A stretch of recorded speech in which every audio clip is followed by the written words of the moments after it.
नमस्कार दोस्तों, मैं शुभम दुबे आपके सामने एक बार फिर हाजिर हूँ एक नए वीडियो के साथ। तो आज जो हम वीडियो में कवर करने वाले हैं वो कवर करने वाले हैं एमपी कांस्टेबल को। और एमपी कांस्टेबल में भी जो स्पेसिफिक सब्जेक्ट है रीजनिंग को। क्या है रीजनिंग, रीजनिंग कितनी इंपॉर्टेंट रोल प्ले करता है कांस्टेबल के पेपर निकालने के लिए, अपन वो बात करेंगे।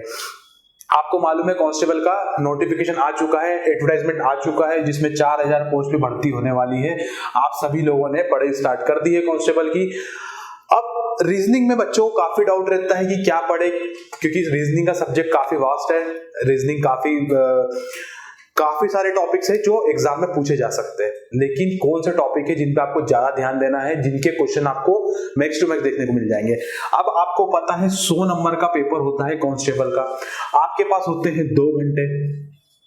अब जब 100 नंबर के पेपर में आपके पास 2 घंटे हैं, उसमें रीजनिंग के क्वेश्चन आपको मोटे मोटे 30 से 40 क्वेश्चन तक आपको देखने को मिल सकते हैं, जिसमें रीजनिंग और एप्टीट्यूड के क्वेश्चन आपको देखने को मिलेंगे। तो यदि आपका 30 to 40% पेपर रीजनिंग कवर कर रहा है तो रीजनिंग पे आपको ज्यादा ध्यान देना है, क्योंकि सबसे पहली बात, एक तो ज्यादा मार्क्स लाने में आपकी हेल्प करेगा, इसमें पूरे में से पूरे मार्क्स लाए जा सकते हैं। दूसरी बात, सबसे आसान भी होता है रीजनिंग पढ़ना, क्योंकि रीजनिंग के लिमिटेड क्वेश्चंस होते हैं, रीजनिंग के लिमिटेड टॉपिक्स होते हैं। रीजनिंग में होता क्या है, रीजनिंग में क्वेश्चन सेम होते हैं, नाम चेंज आपको देखने को मिल जाएंगे एग्जाम में। आपको सिर्फ प्रैक्टिस से ही आप रीजनिंग में अच्छा स्कोर कर पाओगे। तो आज हम बात करेंगे सबसे पहले कि रीजनिंग कैसे पढ़े, रीजनिंग में हमारा अप्रोच क्या होना चाहिए, साथ में आप रीजनिंग के ज्यादा क्वेश्चन की प्रैक्टिस कैसे कर सकते हो, और कुछ इंपॉर्टेंट बुक्स की भी बात करेंगे, आपको कौन सी बुक प्रिफर करना चाहिए इस समय पे। चलिए, एक चीज मैं आपको बताना चाहूंगा, यदि आप कांस्टेबल की तैयारी कर रहे हो तो कांस्टेबल का वीडियो कोर्स हमारे इसमें आने वाला है जल्द से जल्द। साथ में आप घर बैठे बैठे तैयारी कर रहे हैं, आप टेस्ट सीरीज ले लीजिए, ठीक है, जिसमें आपको 50 टेस्ट देखने को मिलेंगे, 50 एफएलटी देखने को मिल रही है। 50 एफएलटी के बाद आपको बहुत ही मिनिमम अमाउंट में आपको 50 एफएलटीज मिल जाएगी, जिसमें आपको पूरे 100 क्वेश्चन देखने को मिलेंगे हर एफएलटी में। मतलब आपके पास 5000 क्वेश्चन हो जाएंगे प्रैक्टिस करने के लिए, और बिल्कुल लाइव पेपर जैसा, ऑनलाइन पेपर आप जैसे दोगे एग्जाम में, आपको वो देखने को यहाँ पर मिल जाएगा। तो आपके लिए ये बहुत सही चीज है। अब रीजनिंग की बात करता हूं। सबसे पहले तो मैं यहाँ पर आपके सामने मैंने कुछ टॉपिक्स लिखे हुए, बच्चे बोलेंगे कि कुछ बहुत कम टॉपिक्स लिखे हुए हैं, रीजनिंग में तो काफी टॉपिक होते हैं। पूरे डिटेल में जो टॉपिक की पूरी लिस्ट है, वीडियो के नीचे डिस्क्रिप्शन आप देख सकते हो, लाइन से आपको टॉपिक देखने को मिल जाएंगे। उतने ही टॉपिक आपको पढ़ना है, कवर करना है। लेकिन आपको उन टॉपिक को भी पढ़ने के पहले आपको क्या कवर करना है, कौन से टॉपिक ज्यादा कवर करना है, जिनकी आपको सबसे ज्यादा प्रैक्टिस करना हो, इनको सबसे ज्यादा स्ट्रॉन्ग कर लो। ठीक है, सबसे पहले कोडिंग डिकोडिंग, फिर सीरीज, सिलोजिज्म के क्वेश्चन देखने को मिलते हैं, वेन डायग्राम देखने को मिलते हैं, क्लासिफिकेशन देखने को मिलता है। ठीक है, क्लासिफिकेशन या 2 बार लिखा गया कोई बात नहीं, क्लासिफिकेशन के देखने को मिलते हैं, फिगर के देखने को मिलते हैं। ये क्वेश्चन आपको देखने को मिलते हैं एग्जाम में सबसे ज्यादा। इसके बाद यदि मैं बात करूंगा तो आपको स्टेटमेंट एंड कंक्लूजन के भी कुछ क्वेश्चन देखने को मिलेंगे। अब इसकी बात करते हैं कि पहले इसमें से क्या क्या पढ़ना है। कोडिंग डिकोडिंग, आपको वहां पर कोडिंग डिकोडिंग के क्वेश्चन आपको पता है कैसे पूछे जाते हैं। CBDFGHI से रिलेट करते हैं, तो बताइए ये किससे रिलेट करेंगे। 4 अल्फाबेट आपको दे दिए जाएंगे, 4 अल्फाबेट को आपको किसी 4 अल्फाबेट से रिलेट करके बता दिया जाएगा, और आपसे पूछा जाएगा कि ये 4 कैसे रिलेट करेंगे। इसमें सबसे इजी तरीका होता है, आपको देखो सबसे पहले आप रीजनिंग की प्रैक्टिस कर रहे हो तो A से Z तक के पूरे नंबर आपको याद होना चाहिए कि A 1 पर आता है, Z 26 पे आता है। ठीक है, तो ये आपको पता होना चाहिए। K 11 पे आता है, आपको ऐसे सब वर्ड मुंह पे याद होना चाहिए। वहां पर जाके आपको ये नहीं करना है कि ABCD पूरी ABCD लिखेंगे, उसके सामने नंबर लिखेंगे।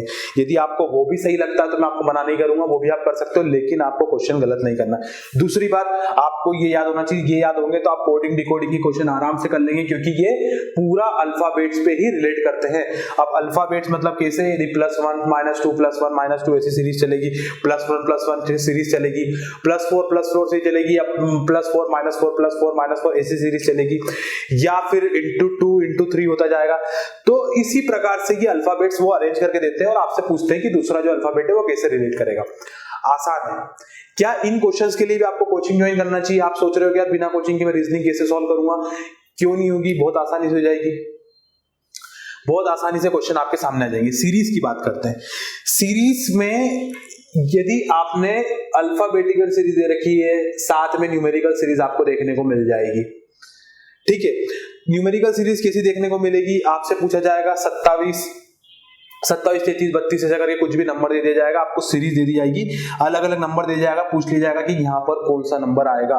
तो ये भी पूरा प्लस माइनस का खेल होता है, इसमें कुछ नहीं होता है, या तो प्लस का खेल होगा या माइनस का खेल होगा, प्लस का खेल होगा या फिर माइनस का होगा, इनटू का होगा या डिवाइड का होगा, इससे ज्यादा इसमें कुछ चीजें नहीं होती है। आपको सिर्फ उस समय फोकस रहना है कि वहां पर किस चीज का उपयोग किया जा रहा है, सीरीज में किस चीज का उपयोग किया जा रहा है, क्या वह इनटू करके आगे बढ़ा रहा है या माइनस करके आगे बढ़ा रहा है या प्लस करके आगे बढ़ा, बस इतनी ही चीजों का ध्यान रखना और आपका क्वेश्चन सही चले जाएगा। तो सीरीज के क्वेश्चन आपको बहुत प्रैक्टिस करना, कोडिंग डिकोडिंग के अच्छे खासे क्वेश्चन प्रैक्टिस कर लीजिए, सीरीज के अच्छे खासे क्वेश्चन प्रैक्टिस कर लीजिए।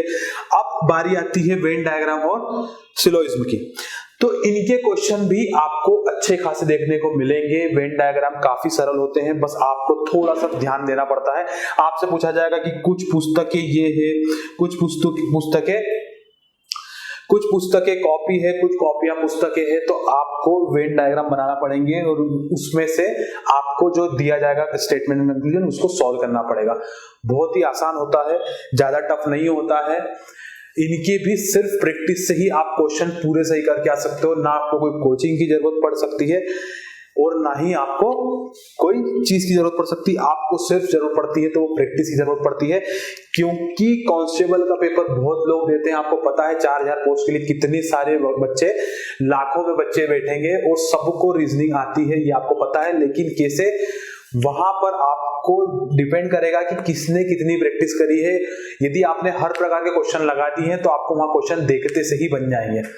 तो सिर्फ और सिर्फ प्रैक्टिस आपको डिफर कर देती है उन बच्चों से जो कि प्रैक्टिस कम करके आए हैं, उनसे ज्यादा आपको पॉजिटिव वे में वो रखती है, सिर्फ वो आपकी है प्रैक्टिस। तो आपको क्या करना है, प्रैक्टिस पे ही मैं फोकस करूंगा। ठीक है, तो आपको इन टॉपिक से ही आपको क्वेश्चन ज्यादा से ज्यादा मैक्स टू मैक्स क्वेश्चन देखने को मिल जाएंगे। इन टॉपिक्स की बात करूं तो मैं कम से कम 15 से 16 क्वेश्चन सिर्फ इन्हीं टॉपिक से आपको देखने को मिलेंगे। तो यदि 30 क्वेश्चन भी आता है तो 50 to 60% आपका पेपर कवर हो जाता है सिर्फ इन टॉपिक से। तो आपको इन टॉपिक्स की काफी अच्छी प्रैक्टिस करना है। एक पेपर फोल्डिंग भी क्वेश्चन आपको देखने को मिलेंगे, पेपर फोल्डिंग के क्वेश्चन आपको देखने को मिल सकते हैं। साथ में इमेज के क्वेश्चन, वाटर इमेज बहुत कम पूछी जाती है, 1-2 क्वेश्चन आ सकता है वाटर इमेज का कि इसकी प्रतिबिंब कैसा बनेगा, इस प्रकार से। फिर फिगर काउंटिंग के क्वेश्चन भी आपको देखने को मिल सकते हैं। फिगर काउंटिंग कैसे, ऐसा आपको एक फिगर दे दिया जाता है जिसमें बोला जाता है कि आप कितने ट्रायंगल यहां बनेंगे, कितने ट्रायंगल है टोटल वो गिन के बताओ। तो ये क्वेश्चन की भी सिर्फ प्रैक्टिस करना होती है, क्योंकि ये क्वेश्चन में कोई लॉजिक नहीं लगता, आप गिन के बता सकते हो, लेकिन वहां पर बस आपको फोकस रहना, पेपर में फोकस रहोगे तो आप इन क्वेश्चन को अच्छे से सॉल्व कर पाओगे। चलिए कुछ बुक की बात करते हैं, कहां से प्रैक्टिस कर सकते हो। जो पहला क्वेश्चन आता है, भैया प्रैक्टिस करने के लिए सबसे बेस्ट वे क्या होना चाहिए, आपका अप्रोच क्या होना चाहिए रीजनिंग को सॉल्व। रीजनिंग सिर्फ, मैं आपको इतनी देर से वीडियो में एक ही बात बोल रहा हूं, रीजनिंग सिर्फ प्रैक्टिस का खेल है, प्रैक्टिस के अलावा कुछ नहीं मांगती रीजनिंग। तो रीजनिंग की जो सबसे अच्छी बुक देख सकते हो आप, आर एस अग्रवाल की जो क्वेश्चन वाली बुक आती है एमसीक्यू वाली, वो सॉल्व कर सकते हो, बहुत अच्छी बुक है, आप उसको पूरी सॉल्व कर लीजिए। एक किरण की बुक आती है एसएससी की, आप उसको सॉल्व कर लीजिए, उसमें तो आपको कम से कम 10,000 क्वेश्चन देखने को मिलेंगे। इतने क्वेश्चन यदि प्रैक्टिस कर लिए तो आपका बताओ कौन सा क्वेश्चन बाहर जाएगा। यदि जिसने 10,000 क्वेश्चन की प्रैक्टिस कर ली सिर्फ रीजनिंग के, तो वो इंसान कोई भी क्वेश्चन एग्जाम में बना देगा, क्योंकि उसके लिए वो क्वेश्चन बिल्कुल ऐसा लगेगा जैसे मैं क्वेश्चन देख के आया हूं। ठीक है, अब इसके बाद एक और तरीका होता है इसको सॉल्व करने का, वो है प्रीवियस क्वेश्चंस। व्यापम के जितने भी रीजनिंग के क्वेश्चन आते हैं प्रीवियस आपको मिल जाएंगे आराम से बाजार में, वहां से आप बुक ले आओ प्रीवियस ईयर क्वेश्चंस की और पूरी बुक लगा डालो, क्योंकि रीजनिंग वहीं से घूम फिर के आपके सामने देखने को मिलेगी। तो आपको रीजनिंग की सिर्फ और सिर्फ प्रैक्टिस करना है, 2 से 3 बुक आप ले आओ और रीजनिंग की प्रैक्टिस कर दो, सिर्फ प्रैक्टिस कर डालो, क्योंकि मुझे पता है रीजनिंग मैक्सिमम बच्चों को आती ही है, लेकिन क्वेश्चन करने में समय लगता है या क्वेश्चन में कंफ्यूजन होती है। तो कंफ्यूजन दूर तभी होंगे जब आप प्रैक्टिस करोगे, क्योंकि कंफ्यूजन सिर्फ उन्हीं के दूर है जो प्रैक्टिस करके इतने क्वेश्चन लगा चुके हैं कि उनके कॉन्सेप्ट छोटे से छोटे क्लियर है। आ गई बात समझ में? तो ये थे रीजनिंग की बात कि रीजनिंग हम कैसे कवर करें। तो आपको रीजनिंग के अच्छे से प्रैक्टिस करना स्टार्ट कर देना चाहिए, क्योंकि रीजनिंग बहुत बड़ा इंपॉर्टेंट रोल प्ले करता है आपकी एग्जाम क्रैक करने में, कांस्टेबल क्रैक करने में स्पेशली। तो कांस्टेबल के लिए आप कमर कस लीजिए, क्योंकि वैकेंसी आने ही वाली है, 4000 पोस्ट पे आएगी, लाखों बच्चे बैठेंगे, तो आपको कम से कम 85 मार्क्स तो कवर करना ही करना है। 100 में से 85 मार्क्स लाना है। तो रीजनिंग और मैथ्स ऐसे सब्जेक्ट हो गए जिसमें आपको पूरा स्कोर करना है। तो यही था वीडियो में डिस्कस है कि आप बुक कौन सी प्रेफर कर ले रीजनिंग पढ़ने के लिए, साथ में आप रीजनिंग को कैसे अप्रोच करें, यही आपको ध्यान रखना है। एक चीज मैं आपको और बता देता हूं कि आपको कम से कम 100 क्वेश्चन रीजनिंग के रोज प्रैक्टिस करना है। ये अपने टारगेट में फिक्स कर लो। जब तक कांस्टेबल का पेपर नहीं होता है 100 क्वेश्चन मुझे रोज प्रैक्टिस करना है, ये टारगेट बना लो, क्योंकि 100 क्वेश्चन बहुत आसानी से होते हैं। और साथ में आप अपने टॉपिक्स लिख लो कि कौन से टॉपिक कमजोर है, उनके क्वेश्चन प्रैक्टिस करो, उनके ही क्वेश्चन आपको प्रैक्टिस करना है ज्यादा से ज्यादा। ठीक है, तो 100 क्वेश्चन डेली करोगे तो हर टॉपिक में से खुद से डिवाइड कर दोगे, इसके टॉपिक क्या जितने क्वेश्चन प्रैक्टिस करूंगा, इस टॉपिक कितने क्वेश्चन प्रैक्टिस करूंगा। तो डेली 100 क्वेश्चन इनफ है आपको रीजनिंग की प्रैक्टिस करने के लिए। तो धन्यवाद दोस्तों। ये वीडियो आपको कैसा लगा कमेंट बॉक्स में कमेंट करके जरूर बताइएगा। इस वीडियो को लाइक कीजिए, जो भी आपका दोस्त कांस्टेबल की तैयारी कर रहा है उसके साथ शेयर कीजिए। धन्यवाद दोस्तों। ऐसी और वीडियोस के लिए अभी सब्सक्राइब कीजिए एमपी परीक्षा चैनल को और बेल आइकन दबाना ना भूलें।